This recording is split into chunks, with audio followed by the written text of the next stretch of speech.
If you've ever wondered, why does life feel harder for me than everyone else? I need you to hear this. Sometimes the pressure isn't punishment. Sometimes it's preparation. The chosen don't take pain personally the way everyone else does, because they learn early.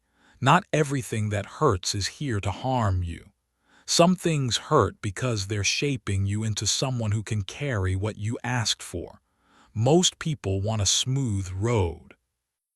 The chosen start recognizing the pattern, delays that protect them, endings that save them, loneliness that clarifies them.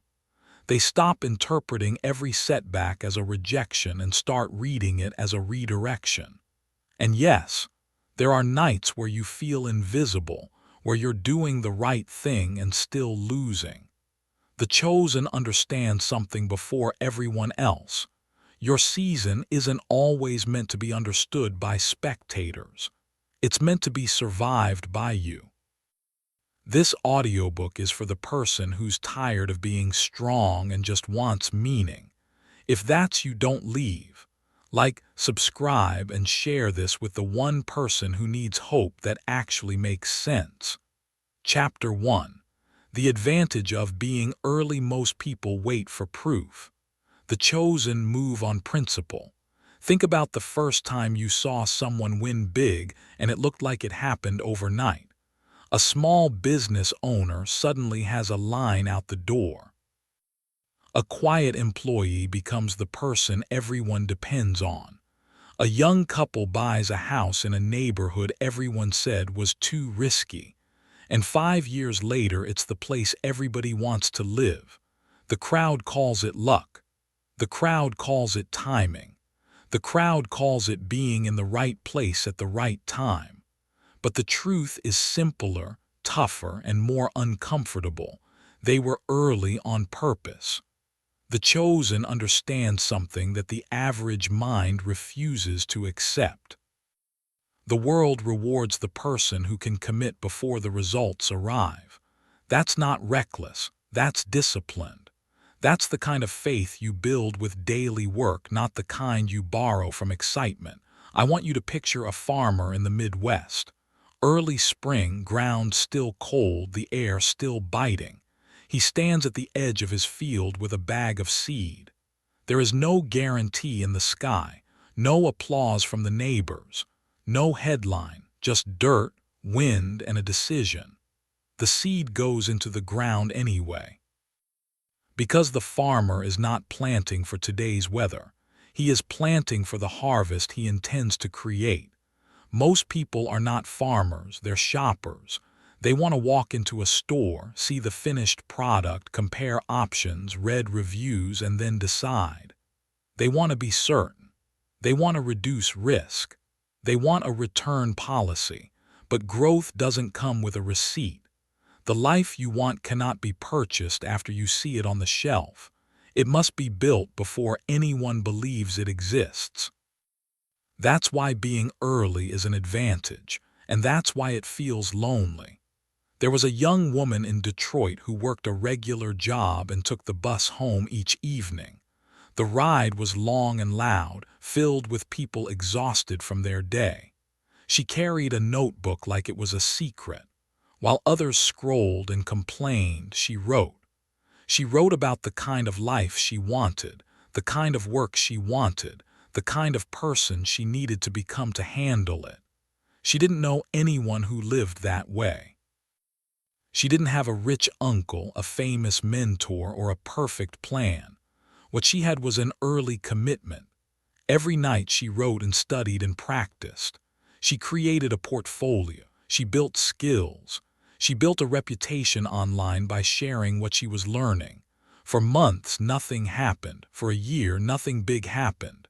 Then a company noticed her work and offered her a remote role that doubled her income. People said, "Wow, it happened so fast." No, it happened slow in private on that bus. The chosen understand this. What you do in private introduces you to opportunities in public. Here, what being early really means. It means you decide who you are before the world assigns you a role. It means you start training before you need strength. It means you save money before you feel secure. It means you learn a skill before you're desperate for a paycheck. It means you build relationships before you need a favor. It means you practice discipline before life forces you into survival mode. Most people only change when pain corners them. The chosen change when purpose calls them.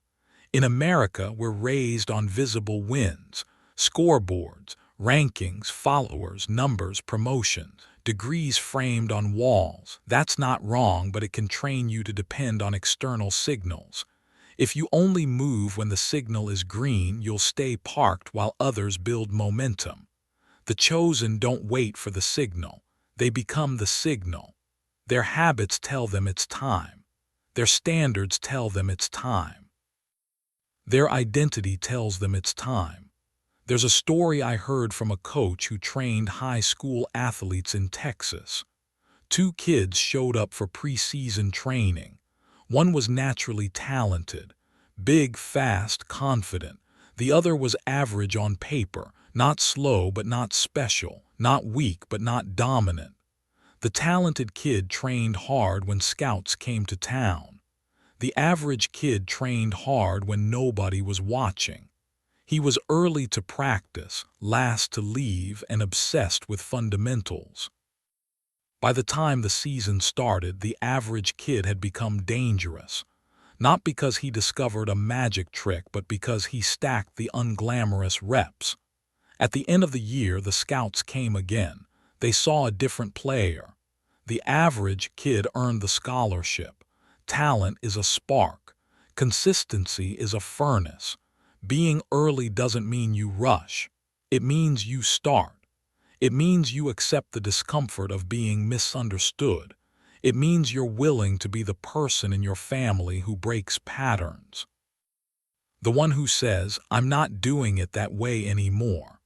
The one who wakes up earlier than the house. The one who turns down the extra drink on a Tuesday. The one who reads instead of numbing out. The one who goes to the gym when it's cold and dark. The one who builds a side project instead of spending another weekend half asleep on the couch. And yes, people will judge you. Some will tease you. Some will question you. Some will act like your discipline is an insult to their comfort. Let them talk. You are not here to be understood by everyone. You are here to build a life that can hold your purpose. If this audiobook is bringing you value so far, take a moment to like it, share it with someone who needs to hear this, leave a comment with your biggest takeaway, and subscribe to Prime Audiobooks for more content like this. Now, let's continue. Now, let's get practical, because being early is not just an idea. It's a set of behaviors. The chosen understand that momentum is manufactured, not found. So they create it through small, repeatable actions that compound. First, they choose one thing to be early on, not everything. 1. If you try to fix your whole life at once, you'll burn out and call it not your season. That's a lie. Your season changes when your choices change. Pick one area that would change everything if it improved: your health, your finances, your career skill, your mental stability, your relationships. Pick one. Second, they decide the minimum standard they will not go below. Not a goal, a standard.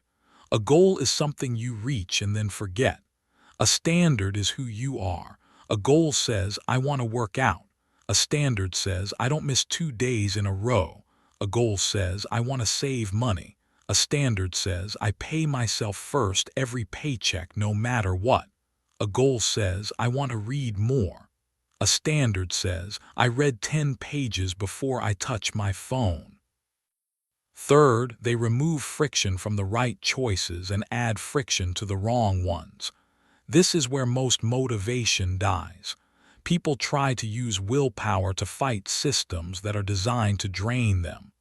The chosen build systems that protect them. They set their gym clothes out the night before. They keep water within reach. They delete the apps that steal their time. They put their credit card somewhere inconvenient. They plan meals so hunger doesn't negotiate their discipline. They clean their environment so their mind has fewer excuses. Fourth, they measure what matters, not obsessively but honestly. If you don't track your actions, you'll lie to yourself about your effort. You'll swear you're trying when you're actually dabbling. You'll believe you're committed when you're mostly entertaining the idea of change. Track something simple: workouts completed, dollars saved, hours practiced, applications sent, pages read. Reality is your friend. It cuts through fantasy. And here's the part people avoid. The chosen accept the lag. They understand that results are delayed. You can be doing everything right and still not see immediate reward. That doesn't mean it's not working. That means it's working underground. Seeds don't look like progress until they break through the soil. Your discipline will feel invisible before it becomes undeniable. So when you feel like nobody notices, good, that's training. When you feel like it's taking too long, good, that's endurance. When you feel like quitting, good, that's the moment your identity is being forged. Anyone can show up when it's exciting. The chosen show up when it's ordinary. This chapter is about the advantage of being early, but it's also about responsibility. Because once you understand this, you can't unsee it. You will notice how many people wait to start until they have permission. How many people wait to get healthy until the doctor scares them. How many people wait to fix the relationship until the other person is halfway out the door? How many people wait to build a skill until they're laid off? How many people wait to save money until the bills start yelling? You don't need a crisis to become serious. You need a decision, a clean one, a disciplined one, a decision that doesn't depend on mood, weather, or outside validation. A decision that turns your future into something you actively build instead of something you passively hope for. So ask yourself, quietly and honestly, as you step into the next day, where have you been waiting for proof instead of planting seeds? What would you start today if you accepted that the reward comes later? What standard would change your life if you refused to drop below it? And if nobody clapped for you for 6 months, would you still become the person you said you wanted to be? Chapter 2. The silence before the shift. Last time, you heard the truth most people avoid. The advantage belongs to the one who starts before the results show up. You saw what it means to plant seeds in cold ground, to build standards instead of chasing moods, and to accept the lag without flinching. Now we go deeper, because being early is only the beginning. The real test is what you do when the world stays quiet. There's a phase of growth that feels like punishment if you don't understand it. You're showing up, you're cutting distractions, you're keeping your word, and still the promotion doesn't come, the scale doesn't move, the bank account barely changes, the phone doesn't ring, the people around you don't suddenly start respecting you. This is where most people fall apart. They start negotiating with their standards. They start searching for shortcuts. They start thinking maybe they weren't meant for it. The chosen understand something different. They recognize the silence as a signal, not a sentence. Silence is the training ground where you either become stable or you stay dependent on applause. Picture a man in Phoenix who decides he's done being broke. He's tired of checking his account like it's a weather forecast, hoping the numbers look better today. He's tired of the stress in his chest when the rent is due. He makes a decision to change the pattern. He gets a second job in the evenings, not forever, just for a season. He stops eating out. He sells the car he can't afford and buys something reliable. He sets up automatic transfers to savings the minute his paycheck lands. For 3 months, nobody celebrates him. Nobody knows. His friends keep inviting him out and he keeps saying no. They act like he's being dramatic. They act like he's trying to be better than them. He doesn't argue. He just keeps moving. 6 months later, he has an emergency fund.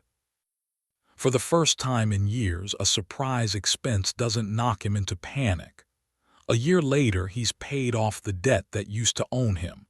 Now his money has options. Now he has leverage.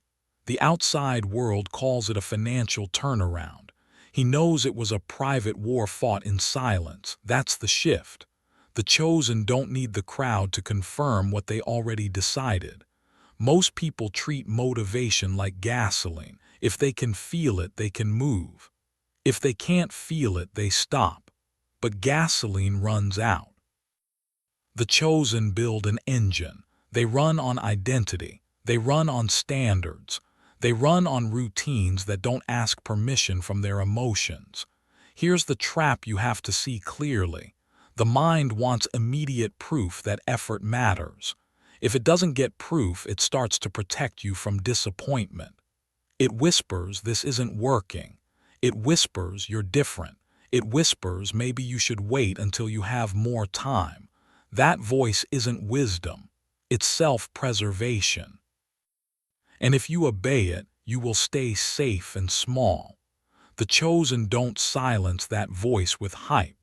They silence it with evidence. Not public evidence. Personal evidence. They keep promises to themselves so consistently that doubt loses its power. There was a woman in North Carolina who decided she was done letting anxiety run her schedule. It wasn't just nerves. It was a constant pressure that made everything feel heavier than it needed to be. She tried to ignore it, tried to stay busy, tried to laugh it off. Nothing changed. Then she chose a different approach. She stopped trying to defeat anxiety with avoidance and started building stability like it was a skill. Every morning, she did the same 3 things before checking messages or news.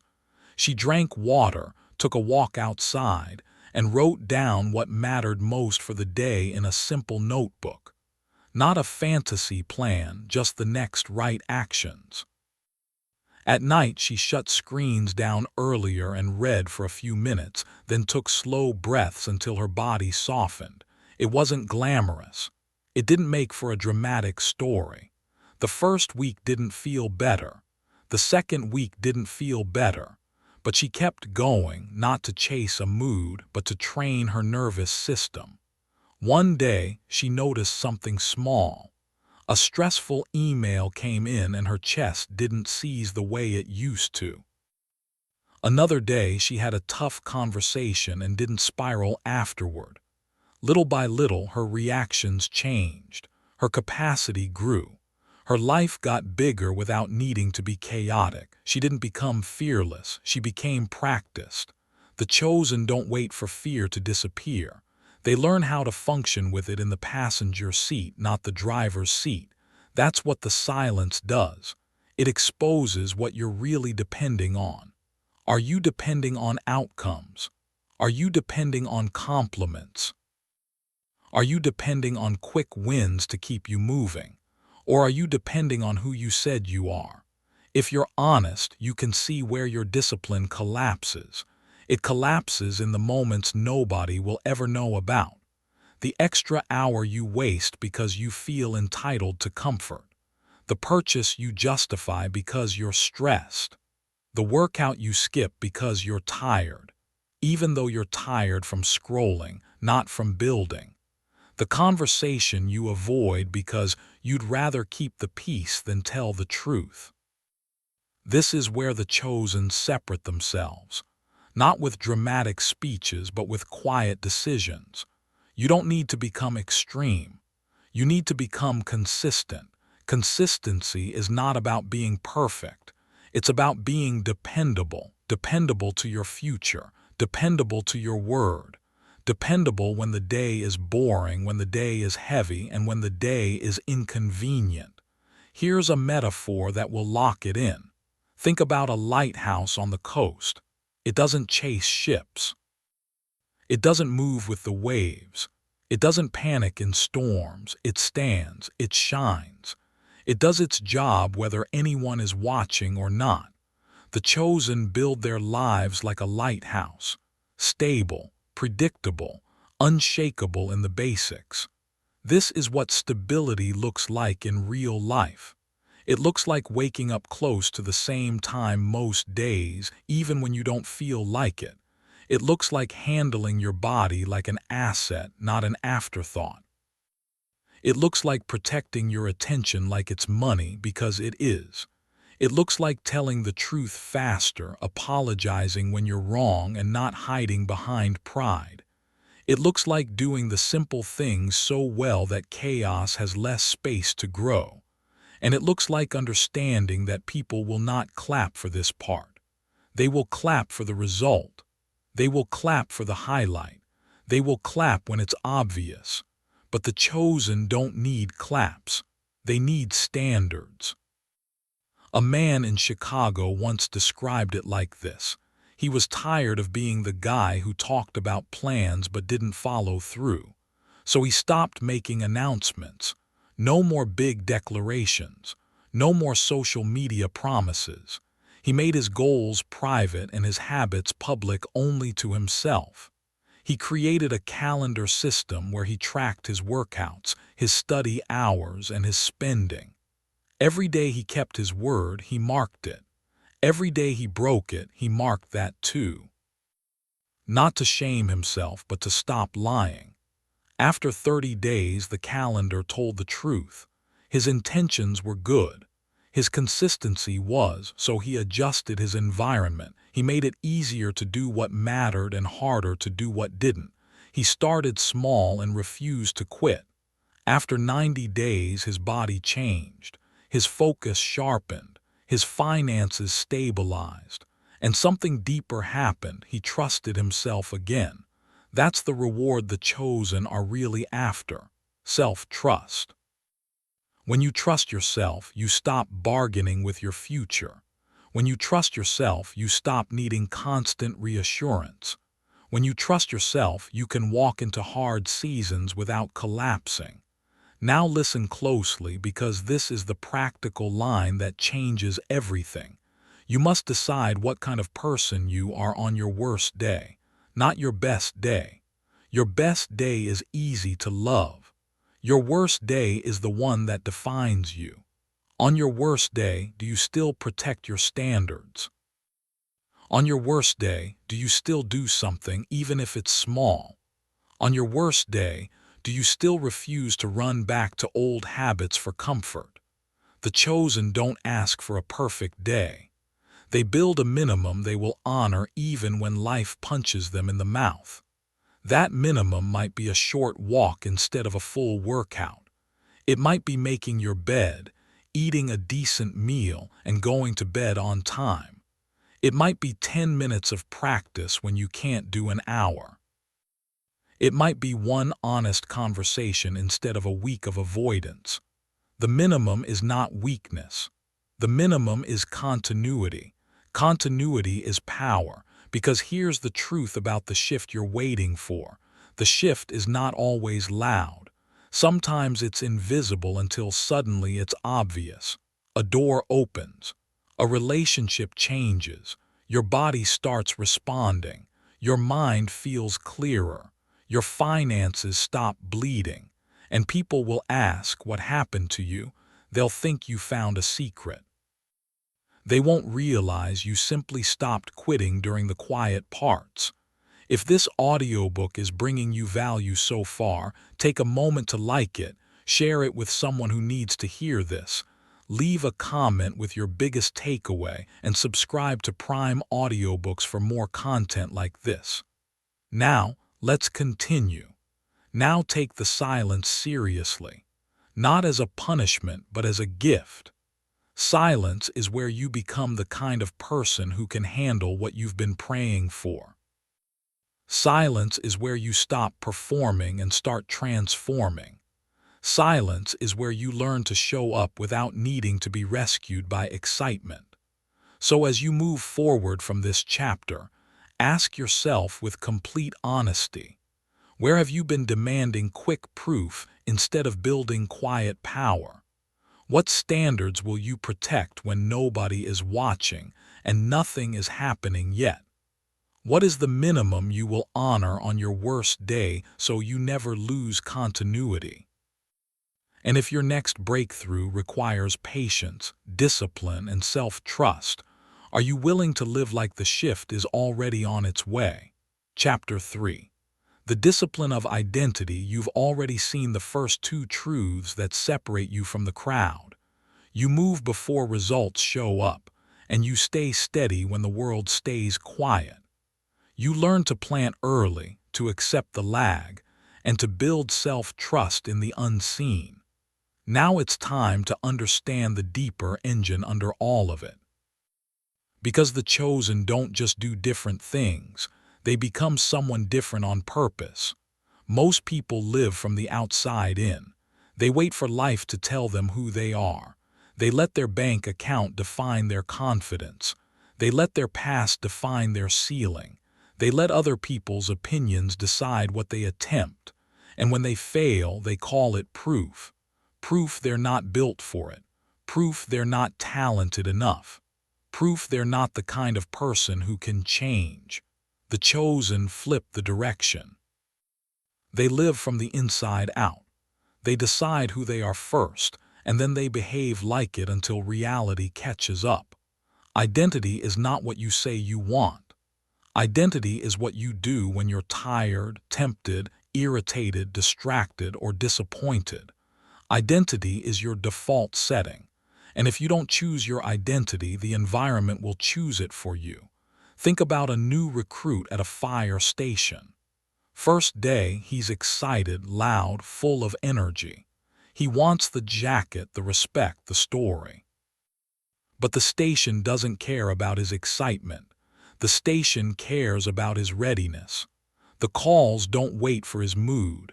The emergencies don't schedule themselves around his comfort. The veteran firefighters don't judge him by his talk. They watch his habits, how he checks equipment, how he keeps the truck clean, how he trains, how he responds when the alarm hits at 3 a.m. At first, the recruit acts like a civilian wearing a uniform. Over time, if he's serious, the uniform stops being a costume and becomes a responsibility. He starts moving with purpose. He starts thinking ahead. He starts taking care of his body because people might depend on him. He becomes the kind of person who does the job even when it's inconvenient. That's identity, not a feeling, a standard. You are no different. The life you want requires a certain kind of person to carry it. If you don't become that person, the life will either never come or it will come and crush you. Here's the brutal truth. You can't build an extraordinary future with an ordinary self-image. Most people think discipline is about forcing yourself to do hard things. The chosen understand discipline is about refusing to betray who you are. When identity is clear, actions stop being a debate.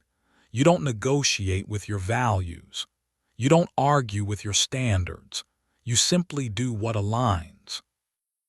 A man in Atlanta once told me he spent years saying he wanted to be healthy. But healthy was a wish, not an identity.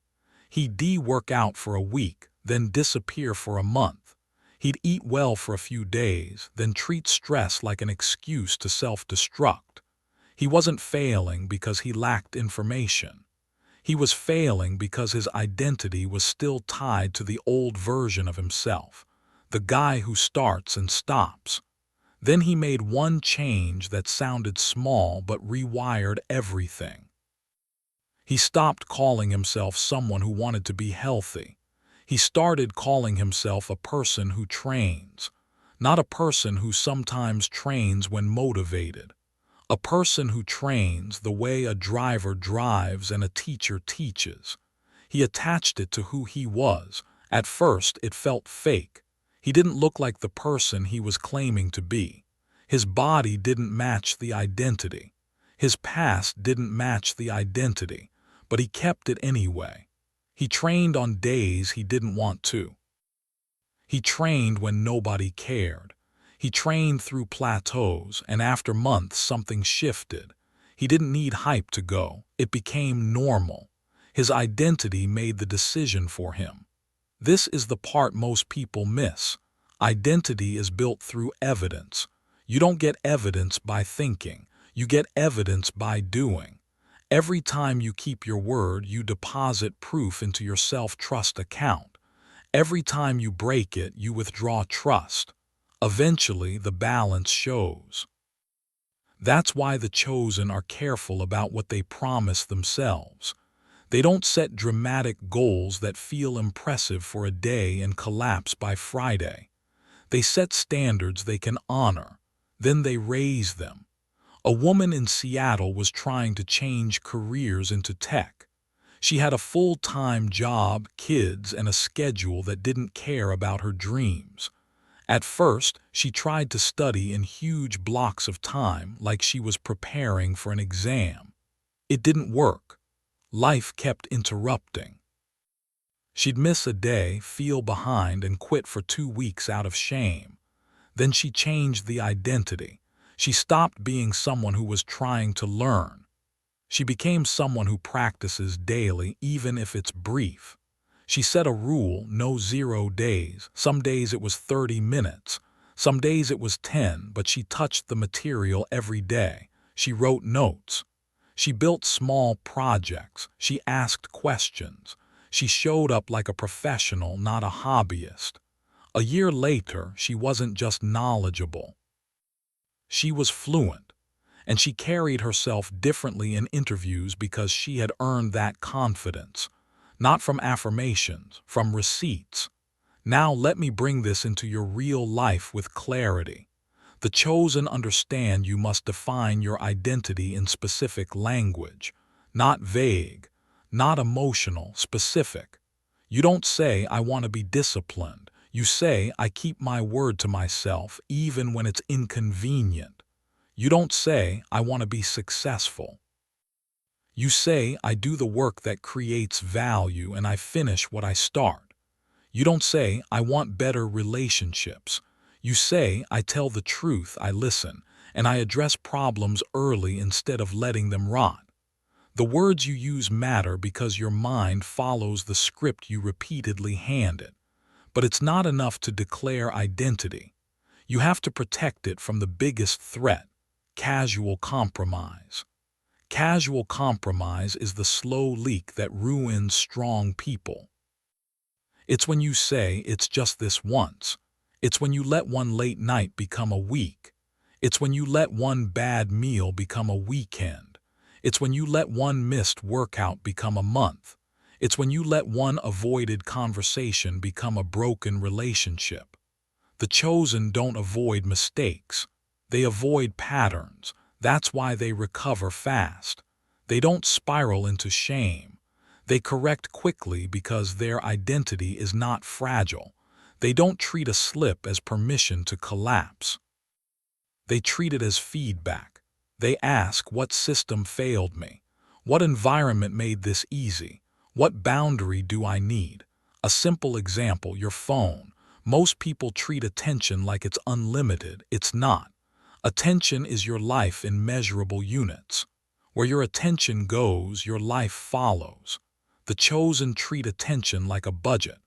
They decide what gets funded and what gets cut.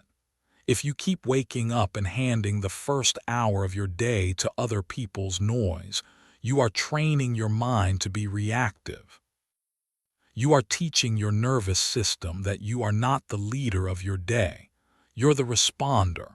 The chosen understand you must own the opening minutes of your day, not with a perfect routine, but with a deliberate one. Something that says, I steer my mind before the world tries to steer it. and they understand the same thing at night. If you end every day in chaos, your sleep becomes lighter, your stress carries over, and your morning starts behind. The chosen close their day with intention. They don't need a complicated ritual. They need a signal that the day is done and tomorrow matters. This is identity in action. You're not chasing productivity. You're becoming someone who can be trusted. Now I want you to hear the hardest identity shift of all. The chosen do not identify as victims of their past. They might acknowledge what happened. They might respect the pain, but they refuse to build a home inside it.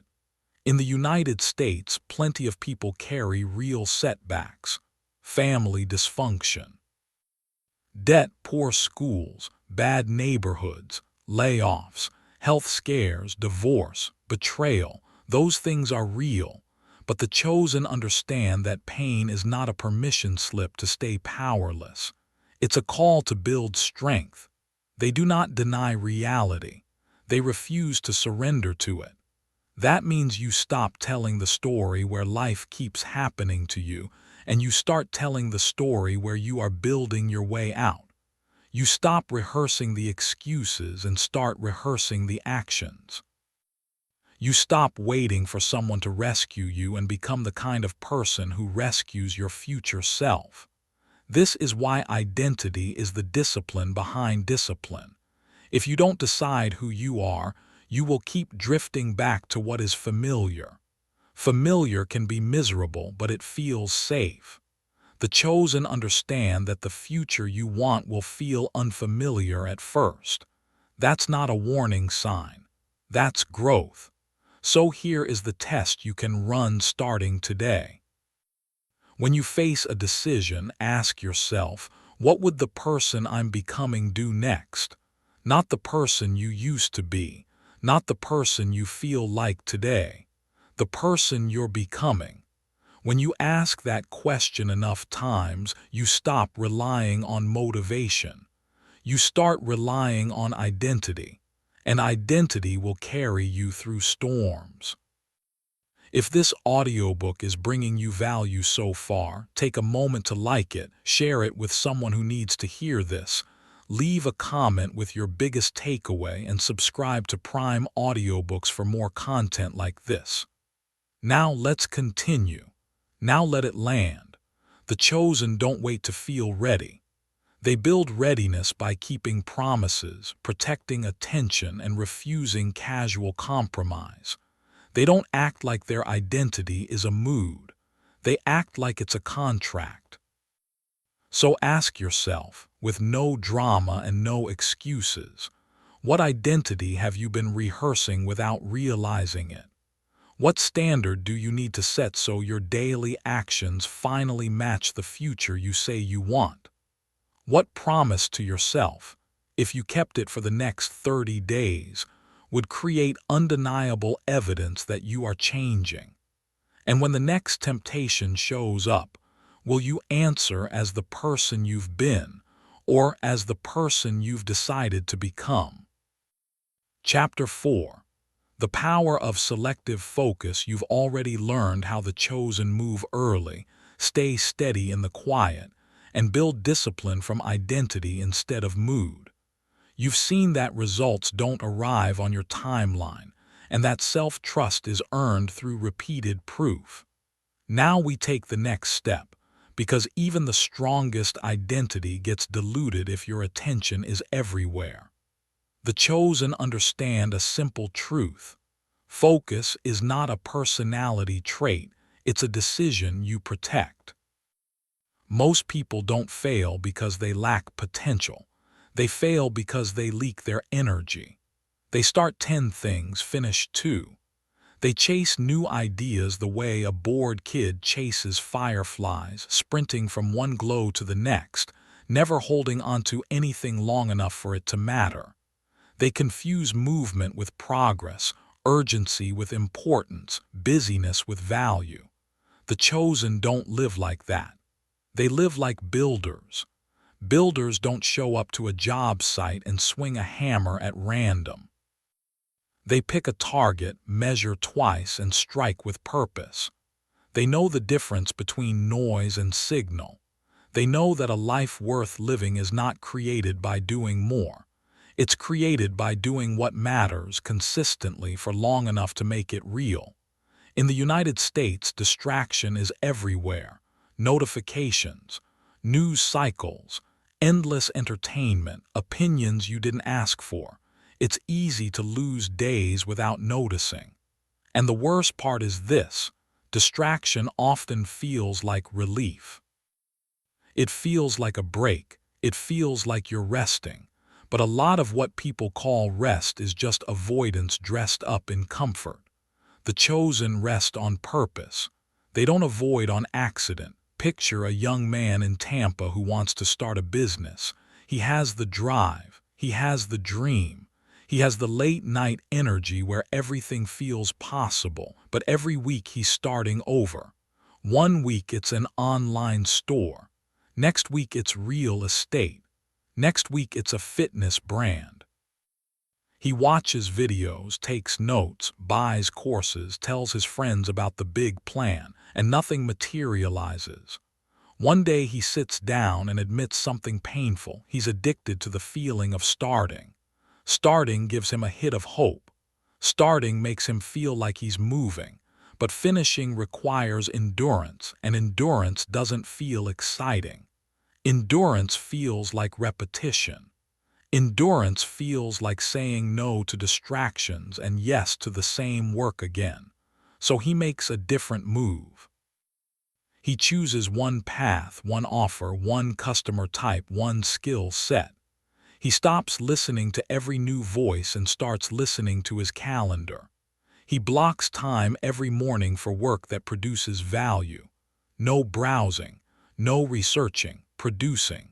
He calls potential customers, tests the offer, improves it, repeats.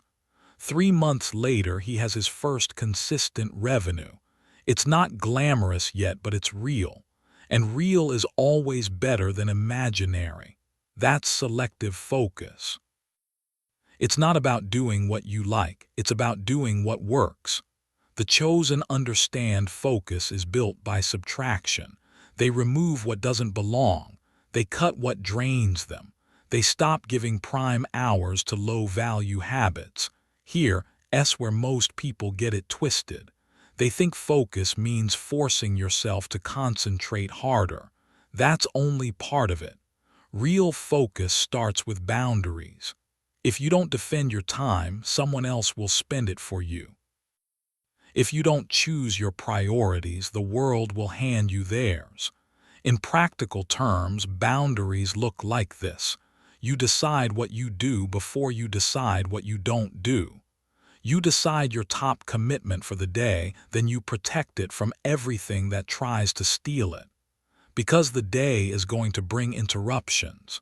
It will bring surprises. It will bring other people's needs.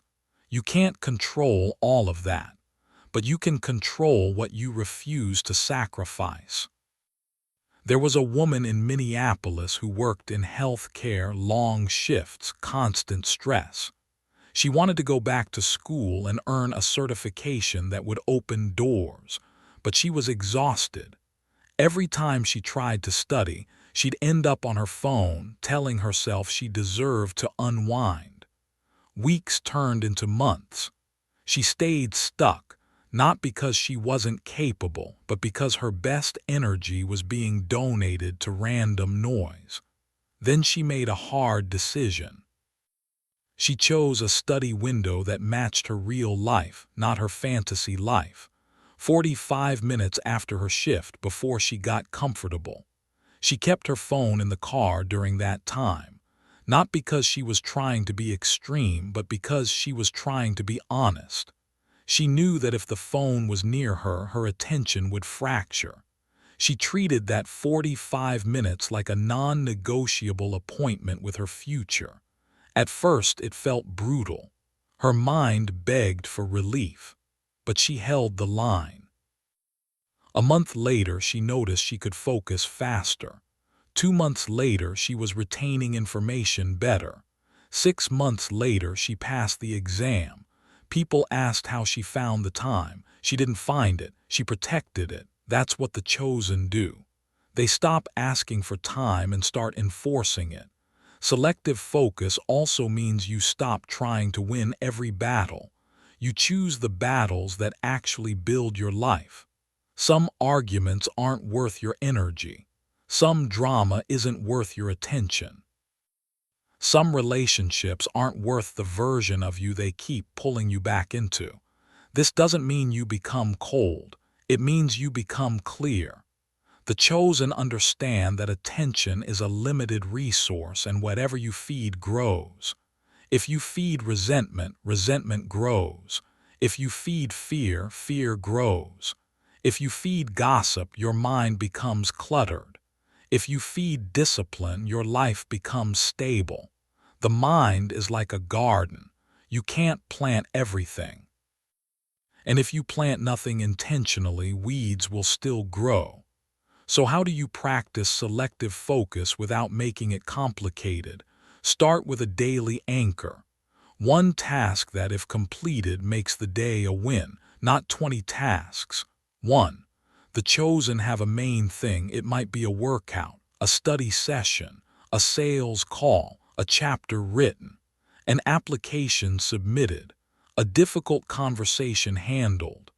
When that main thing is done, the rest of the day becomes optional, not desperate.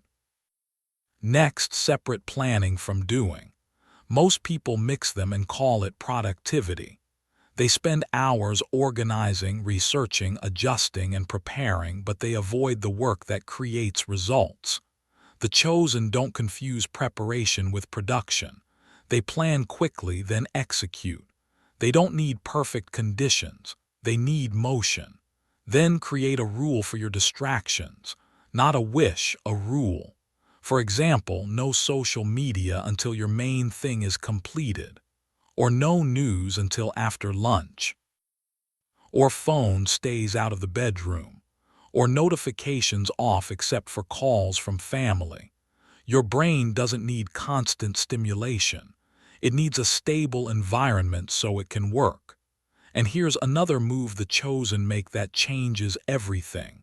They protect their mornings and they audit their evenings. Mornings are when your will is strongest, your mind is freshest, and your discipline is easiest to access. Evenings are where habits either reinforce your identity or sabotage it. If your evenings are always chaos, your mornings will always be recovery. So ask yourself, what is one adjustment to your evening that would make tomorrow easier? It might be laying out clothes, packing lunch, writing down the main thing for the next day, shutting screens down earlier. You don't need 10 changes. You need one change that creates momentum. Finally, the chosen understand that focus is also social. Your environment talks to you. The people around you train you, whether you realize it or not. If your circle normalizes drifting, you will drift. If your circle normalizes complaining, you will complain. If your circle normalizes discipline, you will rise. That doesn't mean you cut everyone off. It means you stop letting the loudest voices shape your standards.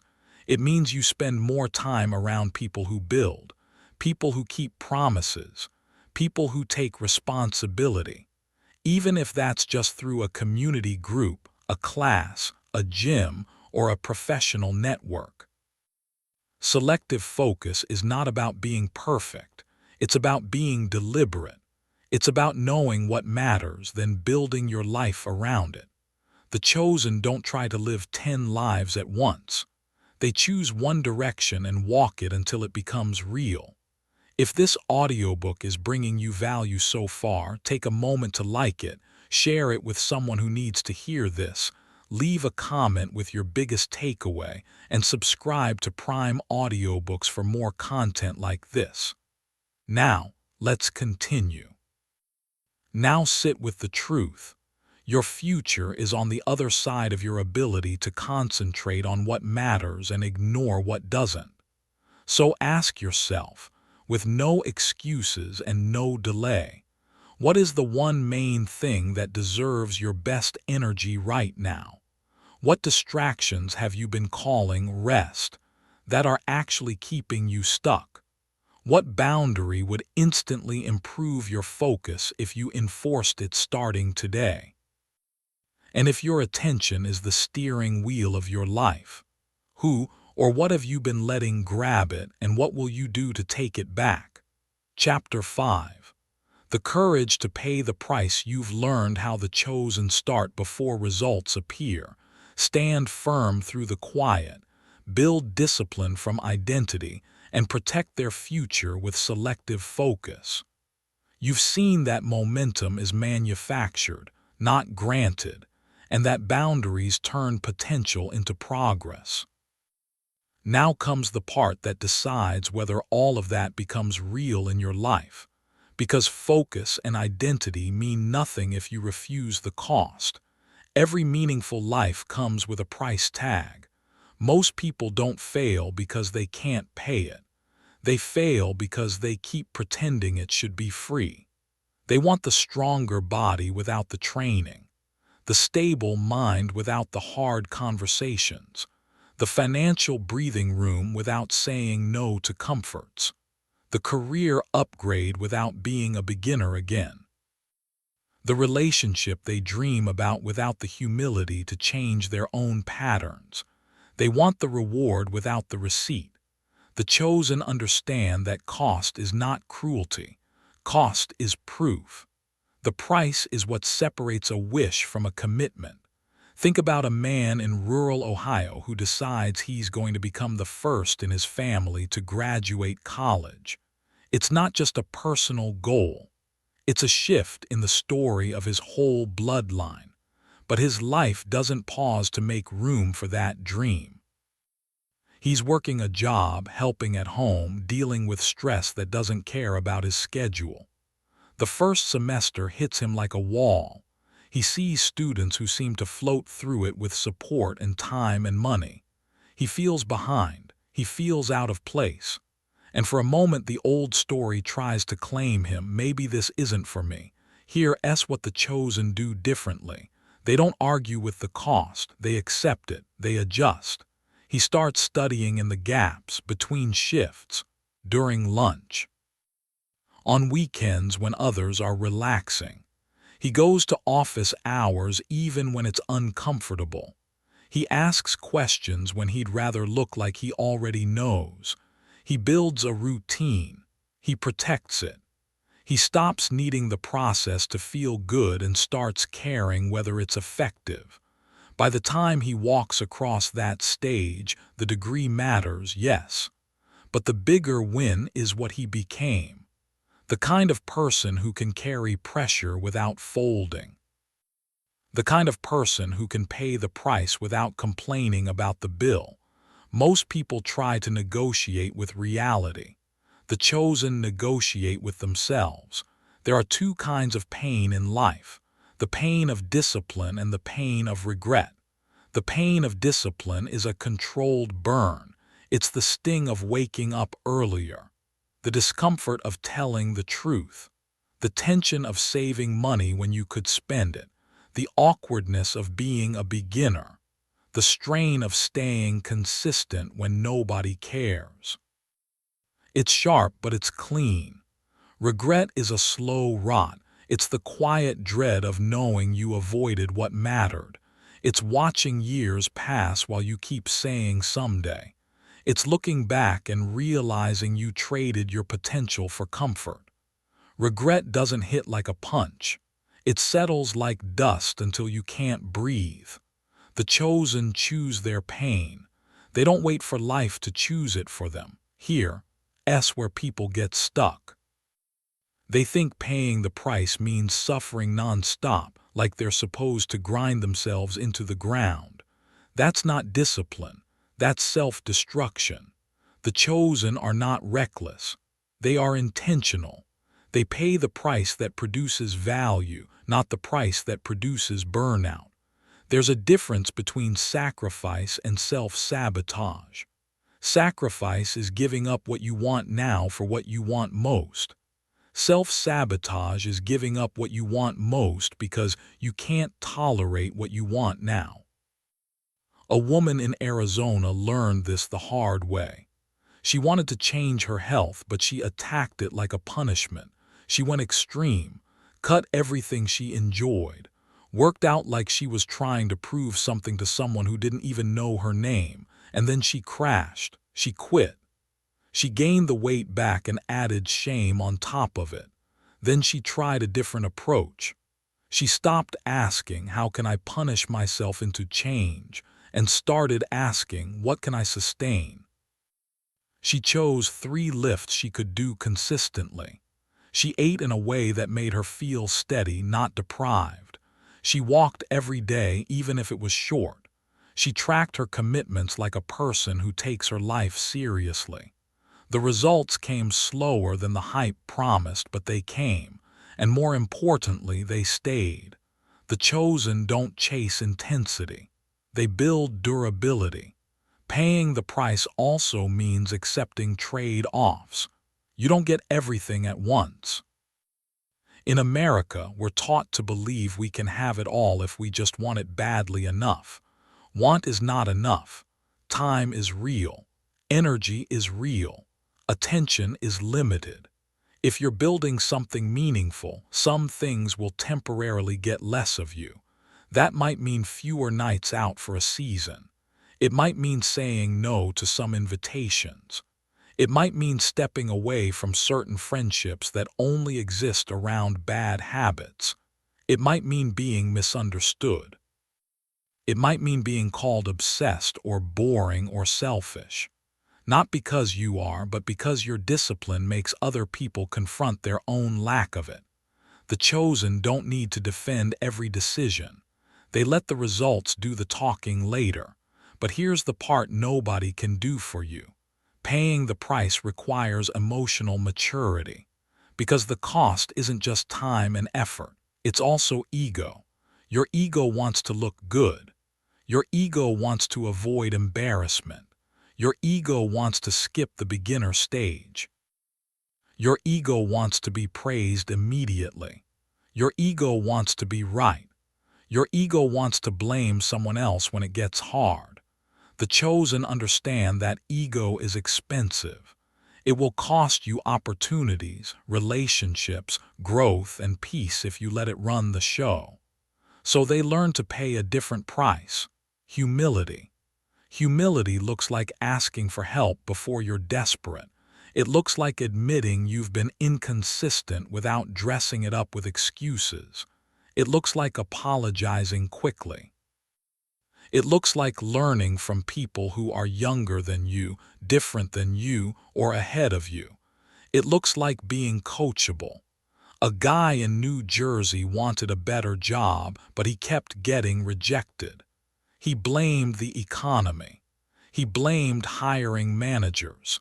He blamed everything except what he could control. Then he asked a friend who worked in recruiting to be brutally honest. The friend told him the truth. His resume didn't show impact, his interview answers were rambling, and his online presence made him look careless. That hurt. It hit his pride. But instead of running from it, he paid the price. He rewrote his resume to show results. He practiced interviews until his answers were clear and confident. He cleaned up what needed to be cleaned up. He treated the process like training, not like begging. A few months later, he landed a role with better pay and better growth. The breakthrough wasn't magic. It was humility plus execution.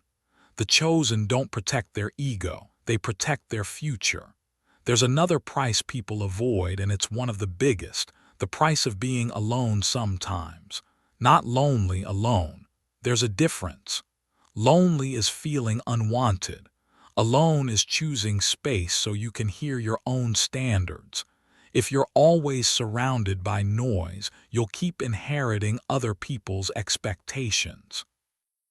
If you're always entertained, you'll avoid the internal work that makes you strong. The chosen are comfortable spending time with themselves because they know that clarity doesn't show up in chaos. That doesn't mean you isolate forever. It means you respect solitude as part of growth. It means you can go for a drive without music sometimes. You can take a walk without a podcast sometimes. You can sit quietly and think and not run from your own thoughts. Because when you can be alone without collapsing, you become harder to manipulate and easier to lead. Now, let's make this painfully simple. Paying the price starts with one decision. You stop pretending you can get a new life with old habits. You don't need more motivation. You need a more honest contract with yourself. You need to decide what you will pay and what you will no longer spend your life paying. Because right now, you are paying something. Everyone is. You're either paying with discipline or you're paying with regret. You're either paying with focus or you're paying with distraction. You're either paying with humility or you're paying with ego. You're either paying with responsibility or you're paying with excuses. The chosen understand that the bill always comes due. They just choose when and how they pay it. If this audiobook is bringing you value so far, take a moment to like it, share it with someone who needs to hear this, leave a comment with your biggest takeaway, and subscribe to Prime Audiobooks for more content like this. Now, let's continue. So let this chapter press on you in the right way, not to shame you, but to wake you up. What price have you been trying to dodge that your future requires you to pay? What comfort has been quietly charging you interest every day? Where is your ego costing you growth, and what would humility unlock if you practiced it this week? And if you knew for a fact that the life you want is waiting on the other side of a cost, would you keep bargaining, or would you finally step forward and pay it? Chapter 6. The life you choose to lead. You've walked through the advantage of being early, the silence that tests your commitment, the discipline of identity, the power of selective focus, and the courage to pay the price. You've learned that momentum is built in private, that self-trust is earned, and that your future depends on what you protect and what you refuse. Now the final step is not another tactic, it's leadership. Because the chosen understand that the point of growth is not just to improve your life. It's to become the kind of person who leads your life on purpose. Most people want a better life the way people want better weather. They hope it arrives. They talk about it. They complain about what they have. But they keep living like passengers, letting circumstances drive. The chosen live like captains. A captain doesn't control the ocean. A captain controls the ship. A captain checks the instruments, reads the conditions, and sets the course anyway. A captain doesn't need perfect waves to move forward. A captain makes decisions in imperfect conditions and accepts responsibility for the direction. This is what it means to be chosen, not by some random fate, but by your own standards. You choose yourself by taking responsibility for the parts of life you can influence, and by refusing to hide behind excuses for the parts you can't. And here's the truth you might not want to hear, but you need to. Your life is already answering the questions your habits are asking. If your habits ask for comfort, your life gives you comfort and keeps you small. If your habits ask for growth, your life gives you growth and stretches you. If your habits ask for distraction, your life gives you noise and steals your time. If your habits ask for discipline, your life gives you strength and options. So the final chapter is about making it permanent, not with intensity, with alignment.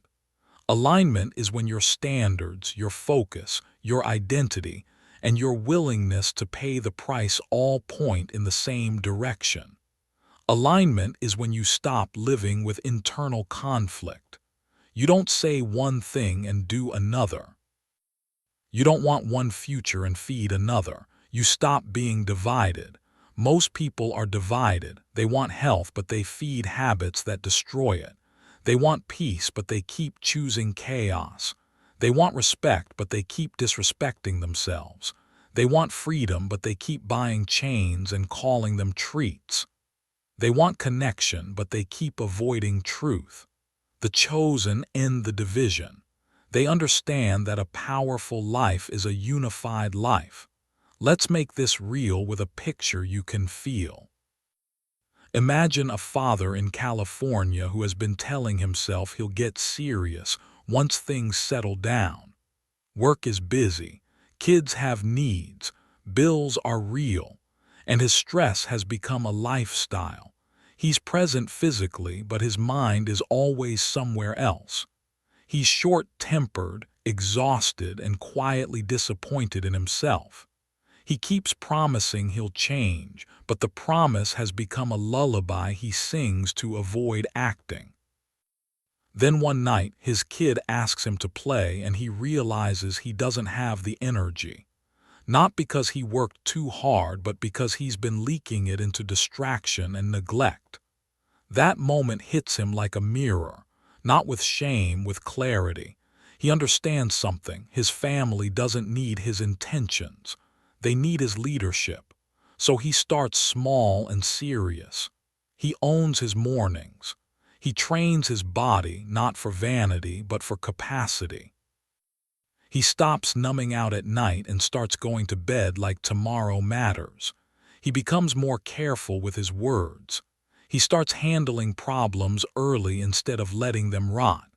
And weeks later, his house feels different, not perfect, stronger, more stable.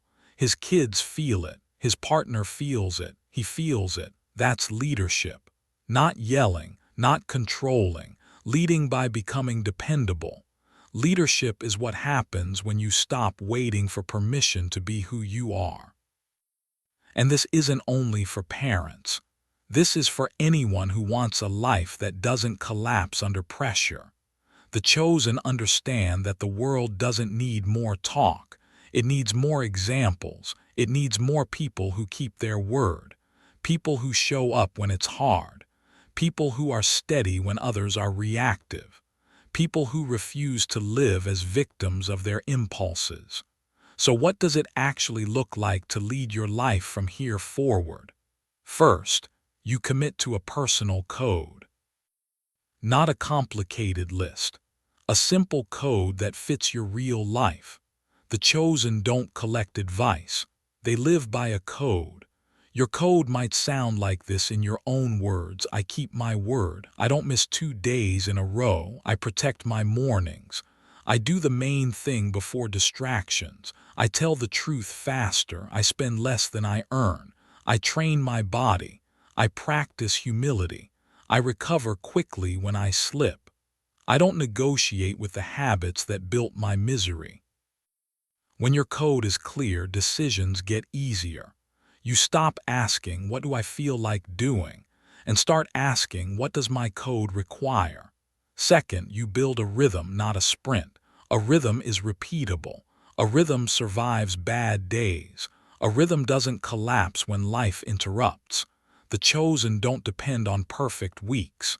They depend on durable routines. If you only show up when you can give 100%, you will disappear the moment life gets real. Show up at the level you can sustain. Then sustain it. Then raise it. Third, you accept that the work never ends, and that's not a problem. Most people secretly want an arrival point where discipline becomes unnecessary, where growth stops demanding effort, where life becomes easy forever. That's a fantasy. The chosen don't chase fantasies, they build skills. And the greatest skill you can build is the skill of returning. Returning to your standards, returning to your focus, returning to your identity, returning after setbacks, returning after distractions, returning after a hard season, returning without drama because life will hit you. It will throw surprises. It will test you with failure, success, temptation, boredom, and fear. Some people only break when life gets hard. Others break when life gets good. They get comfortable. They get sloppy. They forget the habits that built them. The chosen stay awake in both seasons. Now listen closely. This is the final shift. The chosen don't live for motivation. They live for meaning. Meaning is what makes discipline worth it. Meaning is what makes sacrifice feel like investment, not punishment. Meaning is what makes you get up early, not because you love mornings, but because you love what mornings create.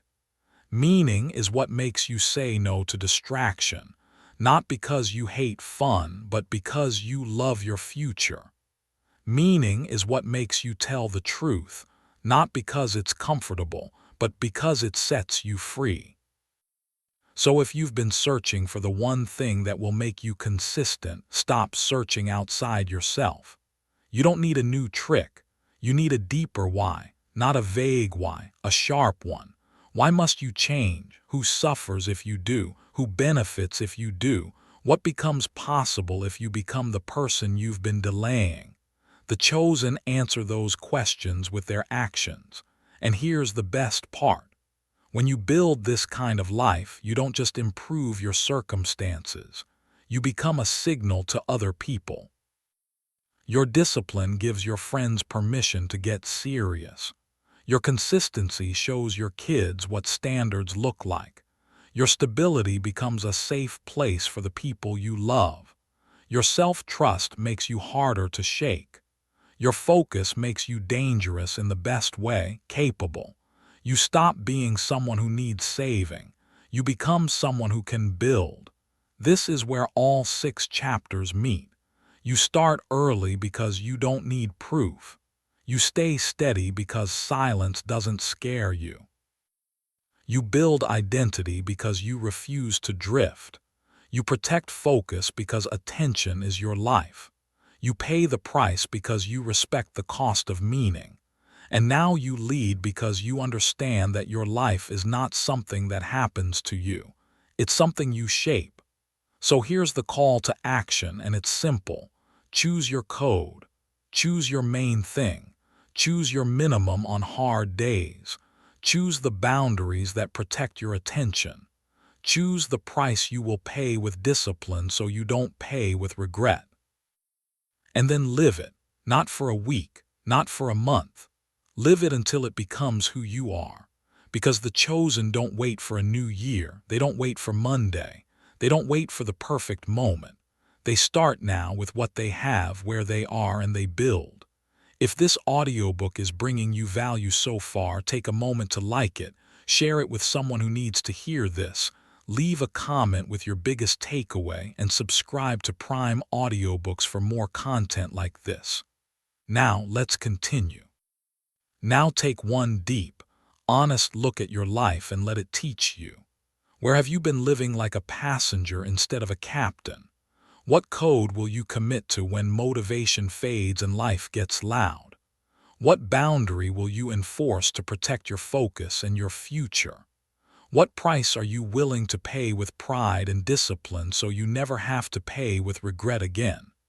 And when you look back a year from now, will you see the same patterns repeating, or will you see the moment you finally chose to lead?